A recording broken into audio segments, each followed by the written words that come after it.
હાડુભાઈ, હા તમારી એક મદદની જરૂર છે. હા બોલો ને.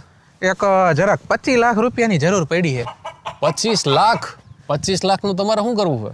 એમાં હે એવું જરાક દેણામાં આવી ગયો હું અત્યારે. ભાઈ આને જરાક નો કહેવાય, આને પૂરા દેણામાં આવી ગયા કહેવાય. 25 લાખમાં દેણામાં આવી ગયા, તમને શરમ નથી આવતી? તો એમાં હવે શરમ હું રાખવાની હોય? ધંધો ચાલુ કરવા હાટુ એક જણા પાસેથી વ્યાજવા લીધા હતા ને ધંધો ન આયલો. તો લાગી ગયા ને તમારા. બીજું તો હવે શું થાય? મારી પાસે નથી, મારા નામે મારા મકાનની લોન આલે ભાઈ. હું અત્યારે ન દઈ શકું. 25 લાખ ક્યાંથી કાઢવા મારે? તો મારે પૈસા ક્યાંથી કાઢવા? કંઈક સેટિંગ કરી દો ને.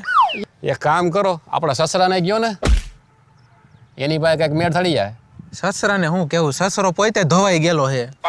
પછી એક કામ કરો, એને કંઈક ચેન આપ્યો હતો ને, કંઈક 8 તોલાનો કંઈક ચેન આપ્યો હતો તમને લગ્નમાં. મને તો કંઈ આપ્યું નહીં, વીટીમાં સમજાવી દીધો હતો. આ ચેન ને? હા બા, આ ચેન આવડો ડગરા જેવો તો આપ્યો, એને વેચી નાખો. 8 લાખ આવે એમાં? હા 8 લાખ આવી જાય. આવું તંબુરો 8 લાખ આવે. આના ગયો તો હોની પાસે હવારમાં. એટલે ખીચામાં રાખ્યો. શું કીધું હોનીએ? આ બગસરાનો હે, સાચો નથી હોના. બગસરાનો હે? હોની પોલીસ વાળાને બોલાવતો હતો. હે હાચે? આ તા જોઈન હોની પોલીસ વાળાને બોલાવતો હતો, માંડ ત્યાંથી ભાગ્યો.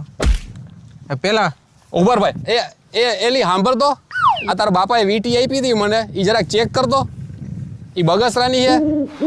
આ રે આવડો કીએ આ નાનો જમાઈ કીએ કે એને બગસરાનો ચેન આપ્યો તારા બાપાએ. પોલીસ વાળા ઉપાડી જાત. અરે એને પોલીસ વાળા ઉપાડી જાત એમ કીએ હે ને આ તારો બાપ એક નંબરનો ખોટીનો આવા બગસરાના પધરાવે છે અમને જમાઈયુંને. શરમ નથી આવતી એને? મેં તો સાચું ઘરેણું દીધું તું. લે ઈ તો કયો સાચું ઘરણું આપ્યું તું ને તે તો? મેં તો સાચું જ દીધું તું ને એમાં જ પધરાવી દીધી બાઈ આવી. તો ભાઈ હવે તું 25 લાખનું લેણ દેણું તે કર્યું છે બરોબર, એનું કરવાનું શું તારે? એક કામ કરે, બેંકમાંથી લોન લે ને. બેંક શું કહે છે?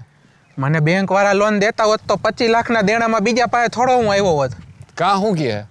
સિવિલ સ્કોર ખરાબ હે મારો. હે સિવિલ સ્કોર ખરાબ હે તારો? એલી 4 વ્હીલ ઉપર 22,000 ના હપ્તા હતા ની 6 બાઉન્સ થયા હે. અરે હું કહું સાંભળો ને, હા તમારા નામ ઉપર લોન લઈ દો ને 3 લાખની. એ ભાઈ તું મને હવે ઘરબાર વગરનો કરીશ. હવે મારે હમણાં મારી ઘરે છોકરું આવવાનું હોય. હવે જો સાંભળો મારી પાસે આખો પ્લાન હે. તમારા નામ ઉપર હું 30 લાખની લોન કરું બરોબર. હા મારે ખાલી 25 લાખનું જ દેણું પૂરું કરવું છે. ઉપલા વૈધા કેટલા? 5 લાખ રૂપિયા. અને દર મહિને જે હપ્તો આવે ને 30 લાખનો 30,000 એ 5 લાખમાંથી ભર્યા રાખીશ જ્યાં સુધી હાલે ત્યાં સુધી. એ ભાઈ મારે કાંઈ એવું રહેવું નથી. મને તારા ઉપર ભરોસો નથી. હાડુભાઈ હોય તો ભલે રહ્યો, બાકી મને તારા ઉપર ભરોસો નહીં. તું એક કામ કર, આપણે છે ને કોર્ટમાં અરજી નાખી અને તું થઈ જા નાદાર જાહેર. નાદાર જાહેર થઈ જાય. નાદાર જાહેર થઈ જાય ને એનો મતલબ એમ કે કોઈ વ્યક્તિ તારી પાસે 1 રૂપિયો ન માંગે. તારી પાસે નથી. ઘરે બાયડી એમ કે તું નાદાનો ન. તમે નાદાન કહી દો ગાંડો હો. અરે નાદાન નહીં, નાદાર.